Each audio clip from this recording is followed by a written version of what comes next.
La paix soit avec vous. Frères et sœurs en Jésus, en ce 5 avril, nous sommes arrivés au dimanche des rameaux et de la passion du Seigneur. Nous allons commencer la cérémonie d'abord par la représentation de l'entrée messianique de Jésus à Jérusalem avec ce beau cantique que la foule prenait. Hosanna au fils de David, béni soit celui qui vient au nom du Seigneur, Hosanna au plus haut des cieux. C'est dans Matthieu 21. Mais après, nous nous mettons en procession pour entrer dans l'église et pouvoir ainsi méditer sur la passion du Christ. Voilà pourquoi le dimanche s'appelle dimanche des rameaux et de la passion du Christ. C'est avec ce dimanche que nous entrons dans la semaine sainte. Les textes de ce jour commencent d'abord par ce très beau texte interpellant du prophète Isaïe. L'image du Messie en Israël était une image d'un Messie triomphant.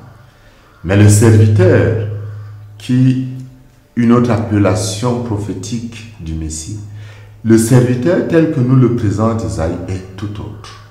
C'est un serviteur qui, comme nous le lisons, qui est bafoué, qui est laid, qui présente son dos pour qu'on le frappe, ses joues pour qu'on arrache sa barbe. Il est outragé, il reçoit des crachats. C'est vraiment le contraire de l'image du Messie attendu. Et la vision que Dieu donne au salut correspond-elle à la vision que j'ai du salut? Ai-je une approche miraculeuse du salut où je suis sur le chemin du serviteur? Le psaume 22 ne dit pas autre chose. Tous ceux qui me voient me bafouent, ils ricanent et hochent la tête. Ils comptaient sur le Seigneur qui le délivre, qu'il le sauve puisqu'il est son ami. Mais le psaume se termine par une dimension de confiance énorme. Tu m'as répondu et je proclame ton nom. L'hymne que Saint Paul nous donne de partager, qui était sûrement chanté dans sa lettre aux Philippiens, au chapitre 2, va dans la même dimension. Elle nous présente Jésus qui ne retient pas sa condition divine, mais qui s'abaisse, qui accepte d'être diminué, qui accepte d'être anéanti. Saint Paul, en parlant le terme grec qu'il emploie, c'est le mot kénos. Et le mot est entré dans le langage théologique courant. La kénos, c'est cet abaissement du Christ. C'est cet anéantissement du Christ. C'est cet état du Christ qui est descendu, qui meurt, même pas comme un simple homme, mais comme un malfaiteur, comme un brigand. Et Saint Paul dit que pour cela, il est élevé. Il est proclamé Seigneur. Alors, méditant ce texte, nous devons comprendre que le salut, tel que Jésus nous le présente, est une autre approche. Et c'est avec le chef-d'œuvre de la lecture de la Passion que nous entrons en plein dans le climat du texte de ce jour. Nous avons une série de scènes. Il y a d'abord la Sainte Seine elle-même, qui est le prolongement de la présence de Jésus parmi les siens, qui est en réalité l'acte de donation réelle, parce que là Jésus se donne en donnant son corps. Et sa vie, comme le dit Saint Jean, on ne la prend pas, c'est lui qui la donne.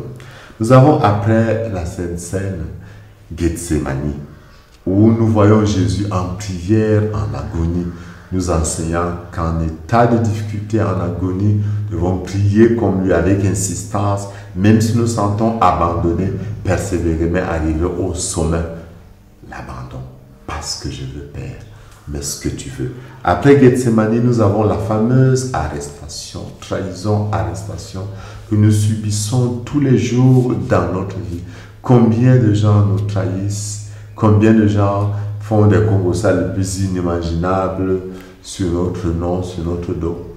Laissons-nous arrêter quelquefois, comme le Christ s'est laissé arrêter. Il y a le double procès.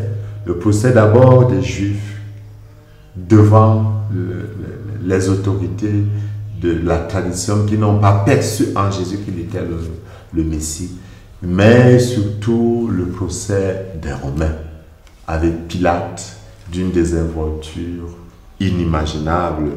Pilate qui est indifférent. Par contre, il y a sa femme qui manifeste une certaine sympathie. Elle qui est païenne, il manifeste une certaine sympathie vis-à-vis de Jésus. Nous avons aussi le grand moment de la crucifixion où tout le cosmos est ébranlé. Il y a les ténèbres qui couvrent la terre, il y a le tremblement de terre, mais il y a encore et encore, comme avec le psaume, comme avec la deuxième lecture, un signe d'espérance. C'est les tombeaux qui s'ouvrent et ceux qui étaient enterrés sortent de leur tombeau. Comme Jésus lui-même sortira après 3 jours, après sa mise en terre. Que ce dimanche de Ramon nous donne d'entrer dans la semaine sainte, la semaine qui est le sommet de la vie liturgique de l'Église. Entrons-y en méditant comme le Christ sur sa souffrance, pour être comme ce serviteur en accueillant la dimension de la kénose, afin que, mourant avec le Christ, nous vivions avec lui, souffrant avec le Christ, que nous puissions régner avec lui. Nous souvenant de lui, il nous portera dans sa gloire. Qu'aujourd'hui encore, il protège son peuple de tout mal et qu'il vous bénisse au nom du Père et du Fils et du Saint-Esprit. Amen.